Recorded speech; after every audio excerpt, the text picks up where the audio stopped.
Hello everybody, Michelle Cameron, CEO of Dreamcatcher Promotions and owner of Indigenous Nations Apparel Company. Today we're joined by Andrew Thunder, Director of Corporate Responsibility at Northwest Company. I'm truly honored to be in his presence today, as a lot of the work that he does around reconciliation is something to be admired, and a lot of companies should follow his lead in the leadership role that he has at Northwest Company. I'd like to turn this over to Andrew and let him introduce himself and talk a little bit about the role that he does. Excellent. Well, thank you so much for having me and inviting me to have this conversation. My name is Andrew Thunder, and I'm the Director of Corporate Responsibility. And really the work that I do at the company is to advance reconciliation, but also our broader corporate responsibility efforts. And part of that means bringing the whole organization along that journey. And as we know, reconciliation is in fact a journey. It takes time and takes development, but it also takes real action. So I get the fun work of being able to work with my colleagues at Northwest, as well as external partners to advance that important work. Mm-hmm. And it's great. Then I'm glad that you're doing it. So what a better person to do that. So we're going to jump right into some of the questions that we have, because I think your answers are amazing, and people really need to hear the work that Northwest Company is doing, and you're the lead in that. And so I think what better person to have here but you. What's one moment in your career that really shaped you or changed the way you saw your role? Yeah. So there's probably a few different kind of examples that kind of come to my mind in this for this question. Really, one of the career-defining moments, I think, for me was probably at the launch of our reconciliation strategy, which was our promise to Indigenous peoples. So at the Northwest Company, we went through a big journey, a big process of really listening and learning to elders, community members, and various Indigenous groups to help us understand where should we prioritize our work, right? Mm-hmm. To me, that was very rewarding to hear, to listen. But the moment of time when we actually came and gathered everyone from the company together within our Canadian operations, including all of our store managers and key leaders in the company, I had the opportunity to officially launch, in partnership with the executive team, our promise to Indigenous people, our reconciliation framework. And just seeing it seemed like the lights were going on as we were launching this really important work. Listening afterwards to how it both resonated, but also seeing how it shifted our culture and the way that we were doing things afterwards. To me, it was a privilege, but it was also just a really important defining moment, both within my career, but also within the company's history as well. Amazing, amazing. Looking back to when you first started your career, what advice would you give your younger self?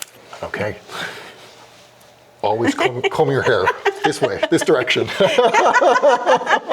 Yes. Go right. Mine usually goes go right, not left. Hey, note to self. I got to go right more.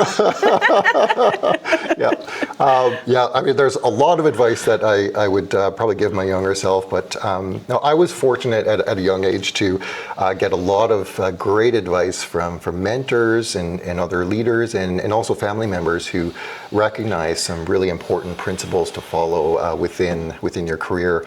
But one thing that I would tell my younger self is to always embrace challenges that are in front of you, and to make sure that you are taking necessary risks within your development, right? Mm-hmm. And as you know, as you've lived out within your career, there are many opportunities in front of us, and there are moments in time where you feel hesitancy and perhaps some fear in embracing some great opportunities. And so I would say important thing to do is to always embrace well-calculated risks that are in front of you, and to be confident in yourself, right? Mm-hmm. It's for many of us, it's easier said than done, but just believe believe that you can do things that perhaps you never fully pictured yourself doing, right? And always putting yourself in those scenarios where you're just a little bit uncomfortable, right? Is I think is really important for development and growth.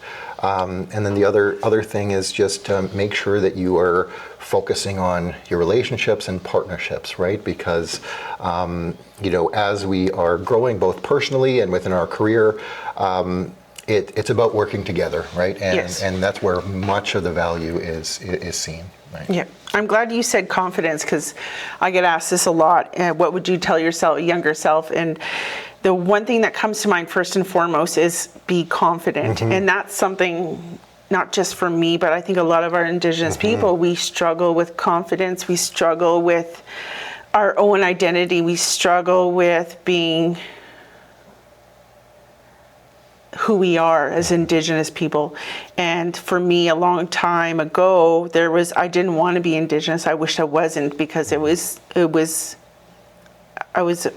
very few of us were in our school, and we got teased a lot, right? And so I think I shelled up even more back then.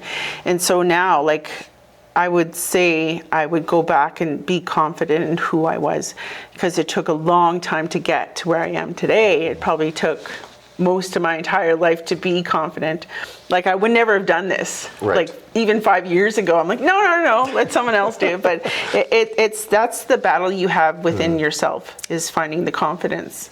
Absolutely, and that's something that I can very much resonate with as well. Is I think when both of us, like as we were growing up in our childhood, it was not a positive thing to be viewed as Indigenous, unfortunately, right? And so for many of us, we were suppressing our identity as opposed to embracing it.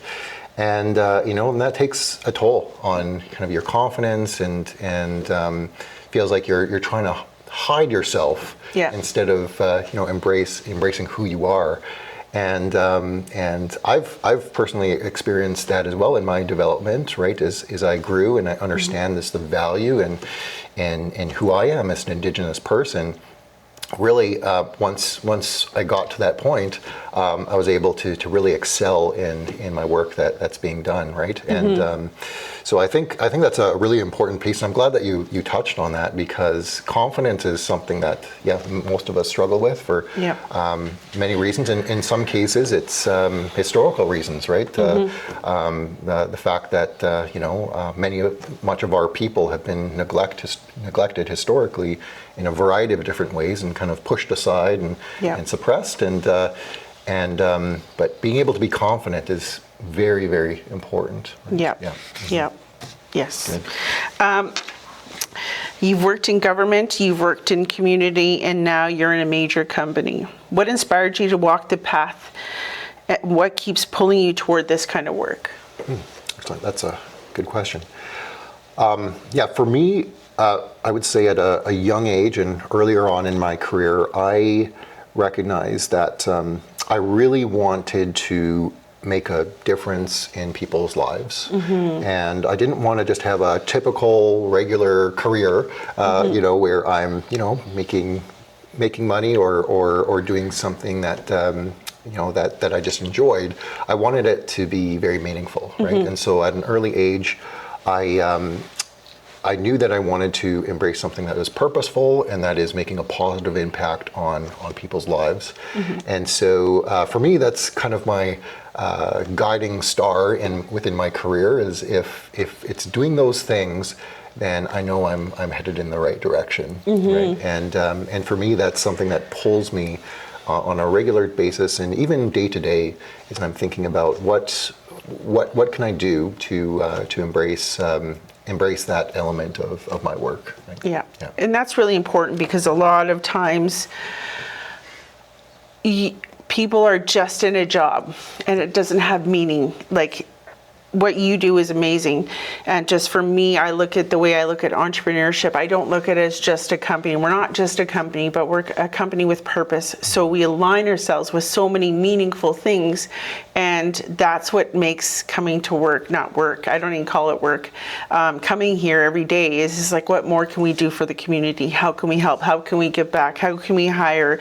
So those are important roles, because as an Indigenous person growing up, and I tell this to everybody all the time, I went into an RBC bank when I was 16 years old, and I seen a First Nation woman as a bank teller. And I used that as a moment to, I aspired to be her, because growing up, we didn't see a lot of professional people, right? Yep. So now in my role today, I use our business as an opportunity to open doors for others. So it's so meaningful when you love what you do and you have purpose behind your role. Yes, absolutely. Yes. For sure.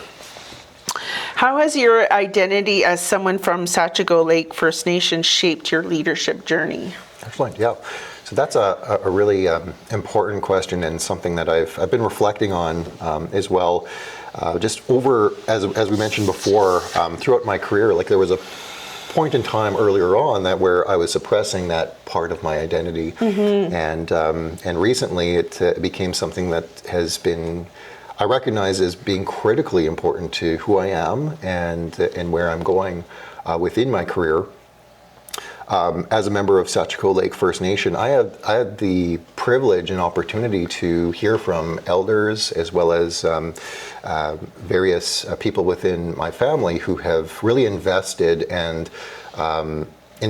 me in some critical ways. And one of those ways is by passing on values that are really important, such as the importance of working hard, making sure that spirituality stays front and center within your life, because as Indigenous people, that is an important element of what we do, and it helps guide us within our leadership journey, and also just maintaining integrity, right? And I had the privilege of being as a member of that Sachigo Lake First Nation. I had the privilege of being mentored by various leaders within that community who not just taught those principles, but exemplified it within their leadership. And so for me, being a member of Sachigo Lake First Nation means so much more than just being a member. It means that as I succeed and as I excel, I feel I'm also excelling with my community. Yeah. Yes, and you are. In your role today, you carry two responsibilities to your company and to your community. How do you balance these, and what does real responsibility look like? Excellent. Yeah, that's a good question. So for me, the way that I kind of see my work, and you put it really well, that there's two areas of impact. On one end, you're looking at the company and how do you increase value within the company. On the other end, there is real important work that has to be done for communities. A lot of people think that the two of those have to be mutually exclusive, right? Yes. And the joy of my work is I can say, I get to really highlight the fact that no, we can do the both. And in fact, the more that we help communities and the more that we focus on the needs of the communities, the better we perform as a company, right? And I know that you've experienced that as well, like in your company. But for me, that's really how I see it. And so there's that element, and there's also the principle of two-eyed seeing as well, right? That principle of, on one end, thinking through the lens of an Indigenous person, and on the other end, recognizing the realities of where we are today within the confines of our existing systems, right? Yes. And so that's always a really interesting thing to navigate, right? Because there's tension and there's friction between those two worlds, right? Yes. And so so to me, being able to bring in these voices, whether it's through like Indigenous advisory committees or through being able to elevate the voices of Indigenous people, that helps enable the entire company to be able to not just listen, but also begin to embrace some of those things. Yeah. People don't realize the role we play from a community perspective, but also in the corporate role, in a leadership role. I sit on a multitude of boards, and I'm happy to do so because I feel that there's a lot of work that people want to do around reconciliation, and how do we effectively do that so when they come to me and ask me to engage, I'm happy to do it because it's like I can give the community's perspective or Indigenous perspective to people that are willing to learn.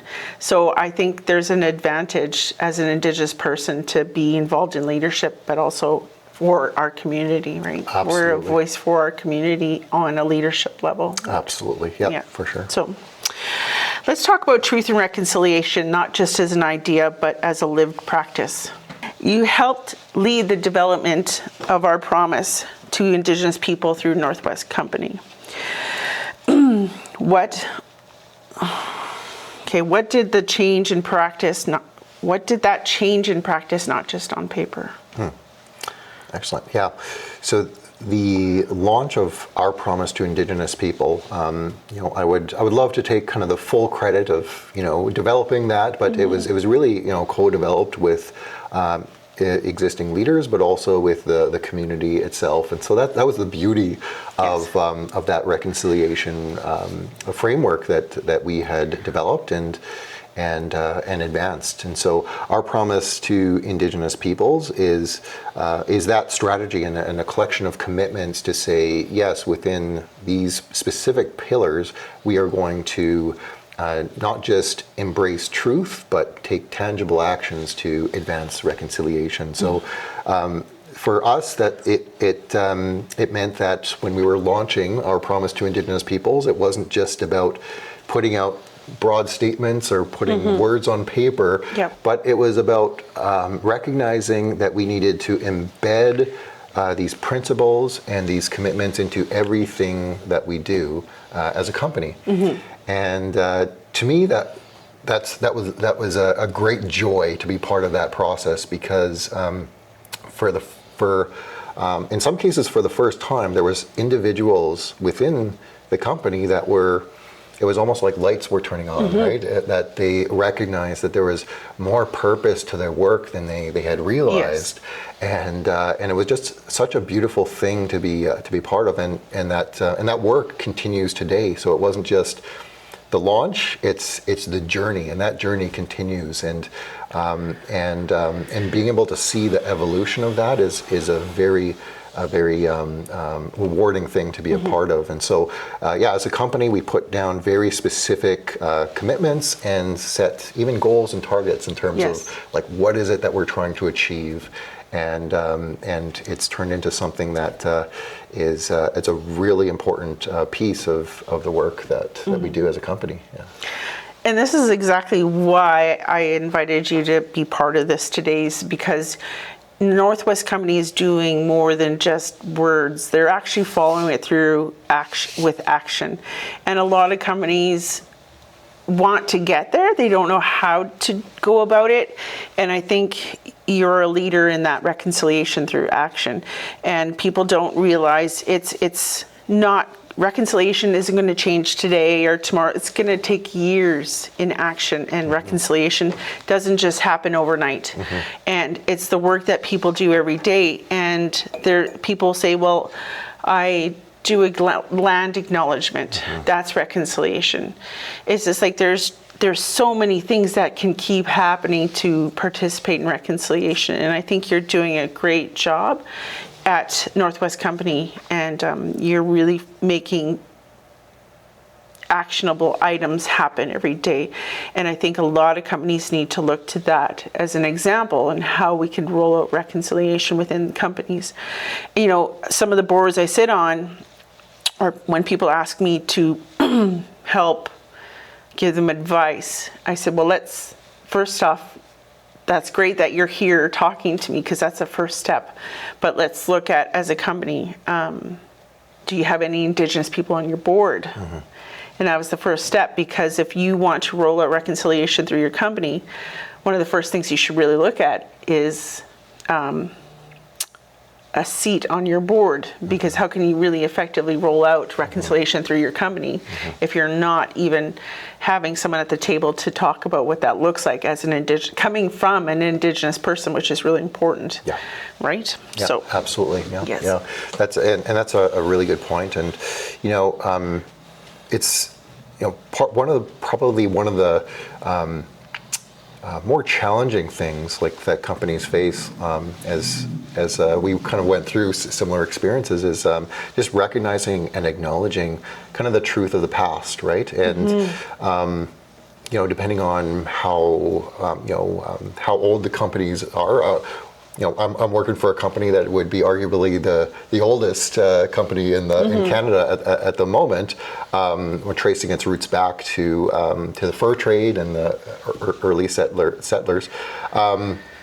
With that comes baggage, right? And there are, the older the company, the more history that there is, right? And there's the good and the bad. There's the good and the bad, right? And so many people kind of would run away from that type of thing. Like so a company with like such colonial roots, associating with that, for many people it could be a very, very challenging thing, right? And so for me, I've seen it, yes, as a challenge, but also as a great and important opportunity, right? And so it is something that we all kind of work through. And one of the really rewarding things that I was able to work through with the leadership of the Northwest Company was the development of the acknowledgement of our past. And so you can go onto our website and you could see we specifically say we acknowledge the colonial history and the power imbalances that existed through our predecessor entities and the resulting harm that was done. Like those are very specific words that were articulated, but it was a journey to get there. But an important step, right? And so for us, it's like we said, acknowledging truth is a really, really important component of this work, right? Because that sets us up for the action that's meant to follow. Right? Well, I heard once from an elder, George Erasmus, and I read it in something he wrote, and it was to reconcile, it means to reconcile with ourselves first. We can't ask others to reconcile with us if we don't understand our own truth. And sometimes we have to do that. Like as an Indigenous person, I grew up, my mother was a residential school survivor. I didn't know anything about her history, what she went through. I didn't understand what residential school was because it was something that wasn't taught in high school. And so for me, I can't come to the table and ask you to reconcile if I don't understand my own truth first. So we have to do that self-reflection and understand, and then we can move forward. And a lot of times, and not all, we can't change our past. We shouldn't be judged on our past. We should just look at a path forward. How are we making that change today and moving forward? Because we can't go back. And I tell people, I live my life like an arrow. It's straight and true. An arrow never goes sideways. It never goes backwards. It just goes straight. And that's what I focus on today. I focus on what is in front of me. What can I change? What can I do forward? I can't go back. And we should live our way. We should live our life that way, not looking in the past. Right. That's be judged on what you're doing going forward. Yes, absolutely. Yeah. And that it's that balance, right, of recognizing the past, recognizing the past and resulting harm. But to your point, it's we should be looking at the future and like what is our next step? Like being informed by the past, but then taking the appropriate steps forward. Yeah, it's really well put. That's sure. Right. Yeah. Okay. Can you share a moment when reconciliation felt personal, when it moved beyond policy into something real? Absolutely, yeah. So one of the things that really made our work on reconciliation real was actually the partnership that we had developed with Dreamcatcher Promotions, with yourself. I can recall the time when it was just shortly after we had launched our promise to Indigenous people, to our company. We very shortly afterwards, we invited you to come and to speak to the company and to just share your story. And that was such an important moment for the company, because for the first time they were hearing directly from an Indigenous vendor and what it meant, what a partnership with our company actually meant. And as you shared your story, it became very, very clear that the partnership wasn't just about economic benefit. It was actually about changing a life, changing a career, and changing many lives at the same time. And the way that you articulated that and the way that you shared your story really moved us as a company and also those who were listening. And every time you share your story and you talk about our partnership, to me and to us, it's humbling, right? Because we're able to see the effects of this really important partnership and how that's benefited you and really just the value of what that brought, right? So I have to say that's when reconciliation really becomes real, is when you can see firsthand those impacts that these choices, that these commitments, that these actions are taking. Yeah, it is absolutely real.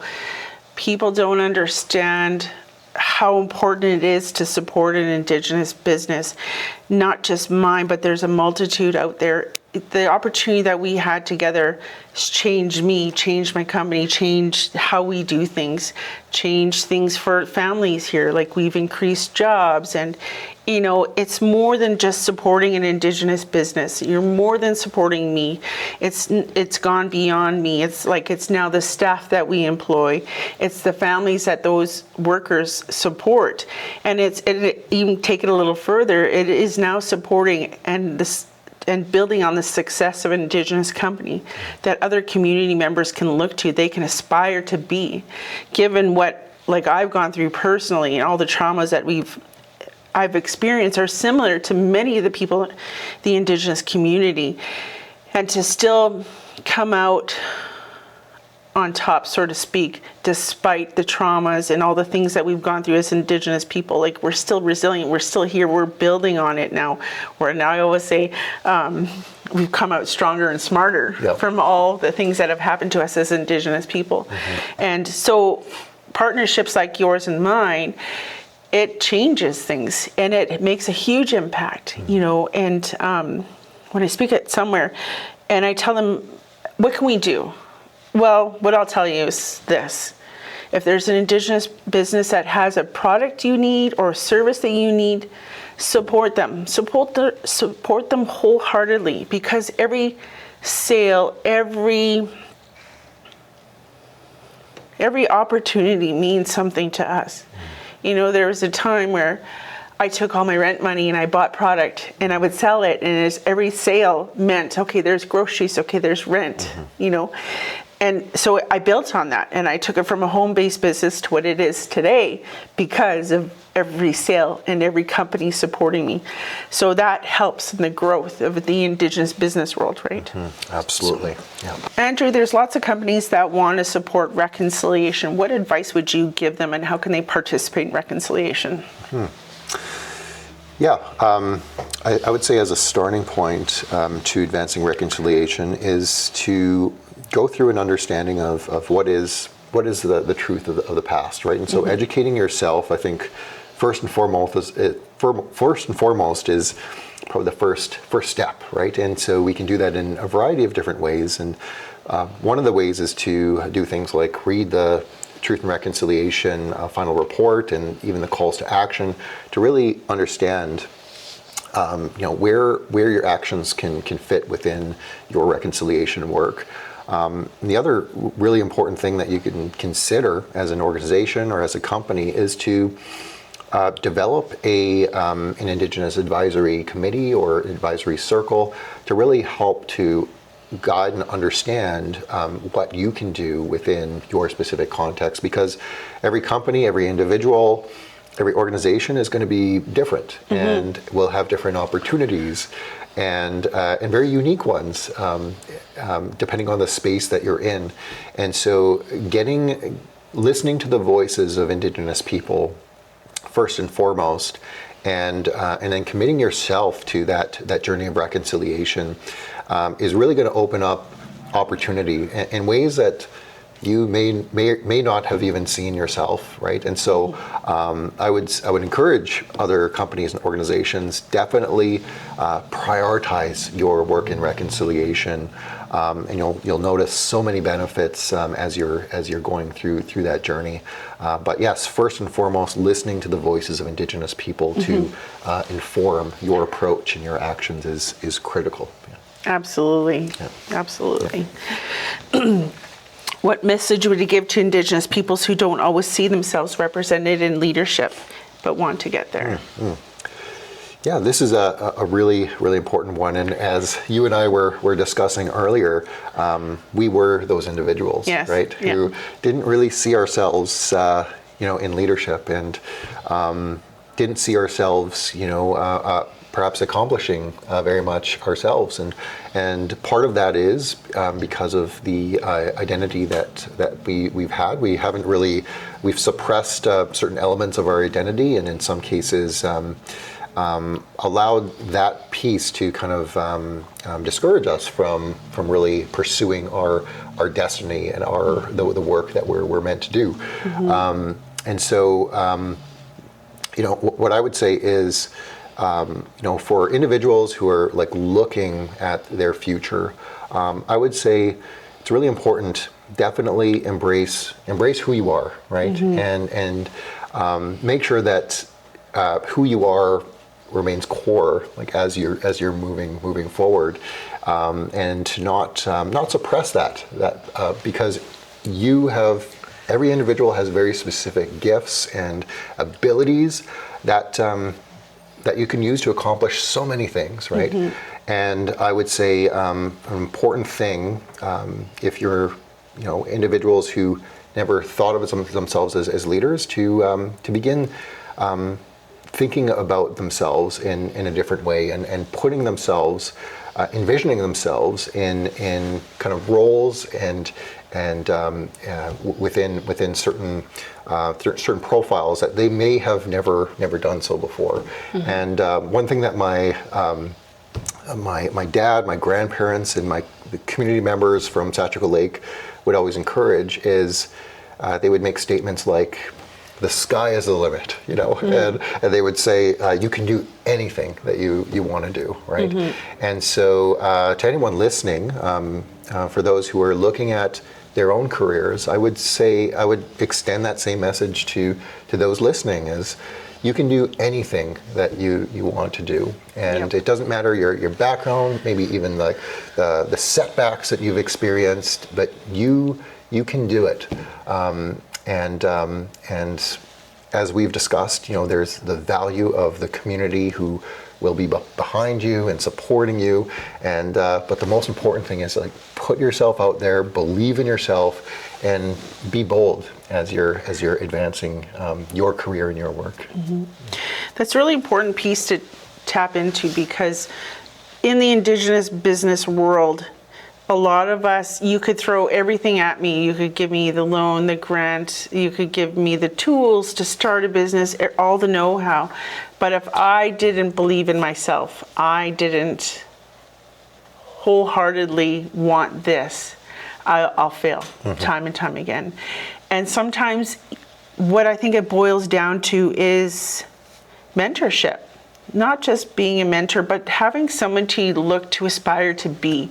For so many years, like, we've never seen very many successful Indigenous professionals or business owners, and now I'm starting to see it, and it's changing my perspective. It's like, wow, that's amazing, and I want to share it with the world, and start putting our people in front of others to believe in themselves, because that's what we're lacking a lot of times, is the self-belief. Yes. And that's what's going to change, and we need to see success through our eyes. Absolutely. And see another person like me doing it. Yes. then we really believe. Seeing is believing, and it's a statement for a reason. Absolutely, yep.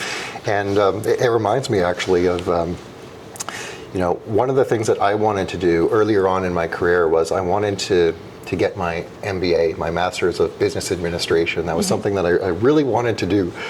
But, I couldn't picture myself doing it, right? Because I didn't see myself in that light, right? Yeah. And part of that likely was because I didn't see a lot of other Indigenous, First Nations people with MBAs, with that level of education. And so for me, that was something that I had to go through myself, is to recognize, even though I don't see others in that space, like I needed to believe in myself to do it. And within that journey, there's like a lot of self-doubt, right? That you don't believe you can do it, and there's so many challenges that come along the way, especially with going through something that challenging, right? And for me, as I went through it, and when I was getting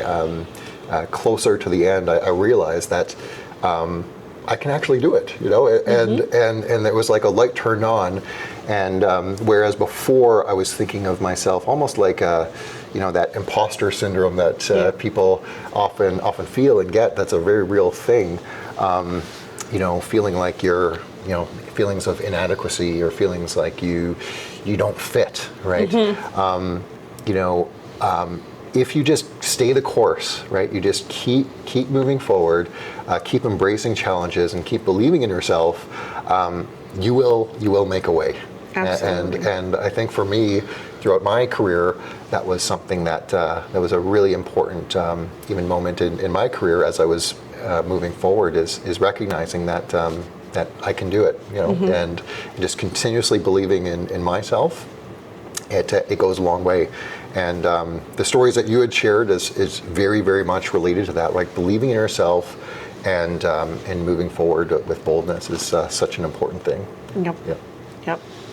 Well, just like that time I spoke at your class at the University of Manitoba, one of the students came up to me after, and they had so many good things to say about you and Jimmy. Like, you probably don't see it in yourself, but you're a leader in a sense just by going through that program, because a lot of Indigenous people would never have thought or can't see themselves in that role. So now even yourself, you're a leader in that aspect of what you do, right? So it's really important to highlight that. For sure.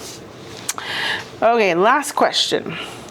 For anyone watching, Indigenous or non, who wants to support reconciliation in their community or workplace, where should they begin? This is probably similar to something you just touched on, is about knowledge and understanding and truth, right? Yeah, absolutely. Yeah, and I think, just to, for anyone, whether you're an individual or an organization or you're a business, really, if you want to support reconciliation, it is all about listening to Indigenous voices and making sure that you inform yourself through the Truth and Reconciliation calls to action and the final report, and really recognizing your space within that. And as I said, inviting an Indigenous Advisory Committee to help you along the way. And even as you had mentioned, consider adding executive team members who are First Nation, Inuit, or Métis onto your team. Consider expanding your board to include that representation. All of these will benefit you as you kind of move forward and help to guide and shape the work that you're doing in reconciliation. And as I said, it really will unlock value that you may not have really seen or identified before, but it is certainly something that I would say it's worthwhile, and something that definitely I would recommend you should prioritize for sure. Awesome. Yeah. Well, we're going to wrap things up. I just want to take a moment and thank you, Andrew, for your insights and the work that you're doing within Northwest Company. Hearing you speak today shows me that reconciliation is alive and well within your organization. And again, I talk about you being a leader in that aspect, and I think there's lots of people that can learn from what you're doing within the Northwest Company. So thank you for joining us today. Excellent. And thank you so much for the opportunity. And as I said before, this is a partnership that we so much value. And so I just want to say as well, thank you so much for your work, your leadership in this space, in this area, and even inviting us to be part of this important partnership. And so, with that, thanks again. And hopefully those listening will kind of benefit from our conversation for today. I hope so. There's lots of takeaways from this interview. So thank you very much for tuning in and looking forward to the next video in our series.